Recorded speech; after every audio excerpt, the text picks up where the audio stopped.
What is going on, guys? This is going to be Dark here with another review of the Series 1 McFarlane Soap figures. So basically, what had happened was I was waiting on him, basically, and the OG Ghost figure from Series 1 to come in.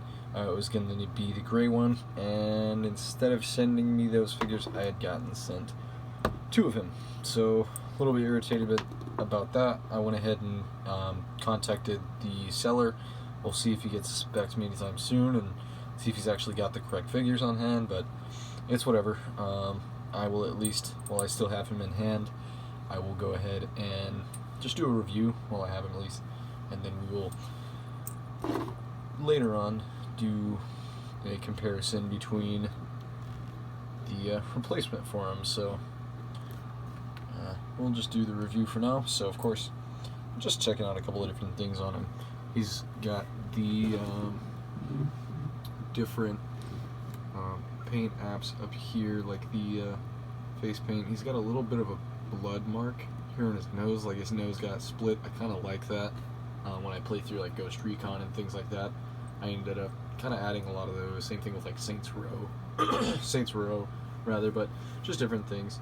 And then I'm not familiar with the mission, but this, I don't think this is game accurate really at all. He's got the AK. Get out of your hands, yo. Alright, cool. So, take a look at the AK. It's got a nice wood stock here, wood barrel here rather, and then wood stock, wood grip, I think, and then it's got mag. Nice detailing, like the gunmetal and then the brushed look. Really digging it, honestly. It's just a little thin. The barrel is like super thin. I wish it was a little bit more realistic, but whatever. It looks good on a shelf. So I like how he kind of added the knee pad here on the back of the leg, as well as like the one on the just in normal where the knee would be. Articulation on these figures, the reason that I'm actually starting to do these reviews is going to be based around, you know, picking them up for specific reasons. Why I would pick them up, what kind of customs I would use them for, the designs, what's usable on the figure, things like that. So we'll just go ahead and get started. The blood, everything kind of makes it a little bit more difficult, but I left it on there for the current price figure because his nose was split and everything as well on the custom. But little shells here, nice color. You add a little bit of, I think there was a red topping here on a couple of them, but the paint is like missing. Blood added to the knife, just different parts of the shirt. As far as articulation, he's got one ball peg rather, but it is a single. Nice articulation. I gotta say, honestly, the Series 1 faces, the ones that I have seen in store, and it's been a little while, more than a year or so, but they, honestly, they look better. But, I don't know, that's comparative to all 5 of the prices that I've checked out. Soap's face looks the best. So, but, he's got, the waist, it's just a swivel. And then he's got a ball hinge in the shoulder, no more butterfly. Ooh. Sorry. And then just a hinge with the swivel. The ratcheting joints throughout. It's like signature for McFarlane. Now the wrists really irritate me. There's no up and down movement. In particular, it's just the swivel and the hinge, or it's a ball peg on a hinge rather, and then same thing on the other side. And then he does have the hinges that go out for the, I just remember as warthog legs when they added them for the Halo 3 figures. And then just same thing, the ball peg with the hinge, and then literally just a ball peg for the foot. So really a limited figure. You could get a couple of different poses out of him. You see him just aiming down the rifle straight up, but I mean, that's not the only reason I would really pick this figure up. Is if you were desperate for an AK, and you wanted one in the 1/12 scale. Really good, solid AK, realistic paint designs, things like that. It looks good. Other than that, just the head, and then the accessory pieces that I'll show you that I've stripped off of him, and then I've used actually different pieces for another figure, so you'll get to see a little bit of that as well. But I'm not meaning to take ideas from too many other people in particular, but I did snag the knee pads off of this figure as well as the camelback. I really like the camelback because I didn't include too many different things on the back of the rest of my like Task Force 141 customs. So we'll go ahead and check out the new price, or new soap. Okay, so of course he is, if you can take a look here, the season, or the series 1 figures rather, they were quite a bit shorter. I do like the difference in the height, but I don't really plan on having the series 1 figures around. Getting rid of him. Don't know what I'm going to do with his extra head, but I know what I'm doing with the extra knee pads and things like that, so that's getting shown. But of course, like I said, took both of the knee pads. I'm not liking how this one is formed. If you can see, I guess on camera it looks a little bit, nope, you can see it from that angle. It's just not it's like they cut the knee pad in half and then they spliced it together. It just didn't splice properly. I don't plan on cutting that and remerging it. It looks fine on the shelf, so I'll just leave it as is. And both of the knee pads kind of look like that. This just ended up looking up worse than the other one. From there is literally just the price figure.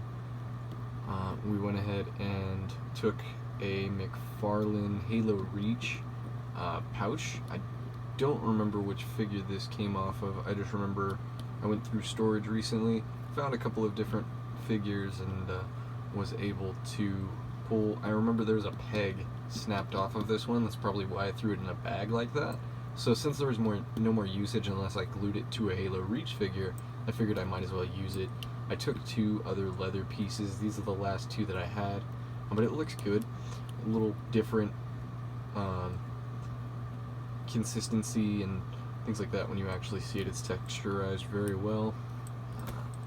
Just looks really nice. I could have made it line up a little bit better, but it works on my shelf. Of course, let me go ahead and pull. This is the M13 in the review. I couldn't remember the name of it, but the M13 that came off of the Ghost. I'll go ahead and show you what I've done to this one. Really didn't do too much at all. What I did was the rings here are going to be from just the bread ties. I went ahead and clipped the wire, made it a little bit shorter, threaded it through. There's tiny little circles that you can just line it through. I added 2 same little strips that I had gotten from Walmart, just little ribboning, and then added the same strap on the other side. And it's just small enough. This is the way I kind of prefer my slings, a little bit longer of course in real life, but just enough to fit off of my chest and let it hang to where, if needed,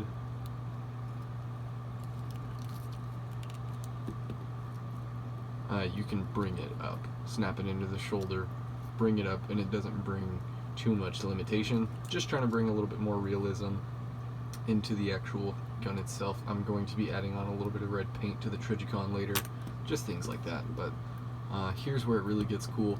I didn't mean to spend as much time on Soap as I did, but he is my favorite character from pretty much any Call of Duty series, so I gave him a lot of love. Like I said, I'm not trying to steal too many ideas from different areas, but I did throw the grenades here in this little, there's like a little concave piece on the inside of Price, and I assume it's to get the figure to actually be able to pull the gun in and like shoulder it correctly, but I don't know why it's so concave right there. So I filled it in with 2 grenades stacked from the Frank Woods, and then basically what I've done is another piece from Halo Reach This is my favorite, honestly. So I took a knife from, I'm going to be reviewing them later, but it's a Marauder's Gun Runner 3 3/4 inch knife. So if you take that as well as the sheath, I painted it black, which a little bit of the paint is chipping. I'll fix that later. But I took the blade itself, clipped it with a hobby knife, and then painted the sheath so the blade will fit into it correctly. Super old customizer.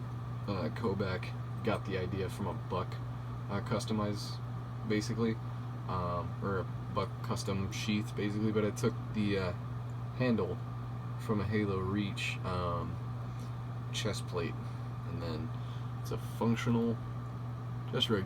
I kind of messed it up. I didn't want it to cover up the Union Jack, but when I went on to glue, the glue ended up smearing. Unfortunately, I don't have the ability to go in and repaint the Union Jack, so I just kind of stuck it where it's not going to be exposed at all, and it looks solid on the color. So that's unfortunate. But the pouches, these are remainders from the McFarlane series, from just the Assassin's Creed lines. Like, I think I had an Edward Kenway, Shay, Cormac, just different figures like that. And then of course this little knife and leg piece basically came from the original Soap. Just trying to include as many pieces as possible, but still make it diverse. And then the Camelback, I tried to line it up with the side so you can still kind of see the antenna that comes up on the side, as well as the I think that's a depth gauge or whatever that may be. I need to do a little bit more research on that. But other than that, earpiece added onto the side of the ear, made it look a little bit more clean. And then so let's talk about the neck. So as I stated in the original video that I first made, and it kind of goes to show you how long it's been since I uploaded on YouTube, I originally thought they were still in I thought you could still do video responses, so that's originally what that was going to be. But if you take a look here, this is still the original price neck. So instead of doing any glue popping methods or anything like that, I did a method that I've done since I was a little kid, and it works out almost every time. It's just super painful of a process, and you need to be very, very delicate when doing so. I do not recommend doing it unless you have some kind of Dremel kit. But that being said, I haven't had a Dremel kit in, I'd just say, years. So I did this with a combination of a switchblade, a hobby knife, and I think a pair of scissors. And literally all I've done, took the price neck and hollowed it out as I went along, because the peg for the original price figure is smaller than this gigantico peg here, but the neck still gives you the look when you pop it in. It's kind of a little wide still. I'm trying not to trim it like I did on my first custom, because it just looks ugly afterwards. But it still gives you the function, still gives you the little, besides that little R or whatever that is. It's kind of irritating, but it's whatever, it works. So slowly you go in, and it could use a little bit more finesse, but slowly you go in little by little and you carve out a little bit of the plastic. You go deep because it's a little bit longer, slightly longer. You need to go down a little bit further and just slowly cut out a couple of, corkscrew motions, and then try to see if you can pop the peg in. That way you don't overshoot it, because I do have another price neck that I messed up on, and thankfully I bought 5 of these figures and I have the ability to mess up. But that being said, if you only have one of these, you're planning on doing maybe 2, you've only got 1 spare neck, maybe you're still using Price's old neck, maybe you've only got 1 to screw, you just got to be really careful. So as you slowly bore it out, try to pop this in, and if possible, try to go back and heat up the plastic a little bit. Heat up the plastic on the neck, try to pop it in, leave it, let it set, leave it in the like water. I try not to use water really, because boiling water has scarred a couple of my figures in the past. So I just try to be very careful. That's all I'm saying. Especially with McFarlane. McFarlane figures decide they're gonna tear, crack. I love the look and the molds and a lot of stuff that they use for them, but QC problems as well as the plastic being very delicate in certain occasions is a bit of an issue. So just be aware of that. But other than that, I think we should be good. I'm super busy all the time, and I kind of will do a little bit of customization in between, you know. I have like a certain time between work, or just as of right now, like when everybody's asleep at the house, I can do this. But, you know, I don't really have the opportunity to go through any tutorials, but by all means, like I said previously, I am more than willing to accept any pieces of info you guys are willing to give me, as well as any feedback that I can provide for you guys. Don't be afraid to let me know. Other than that, I think that's about it. But hope you guys have a good one. Please stay safe with everything that's going on right now, and you guys have a good one.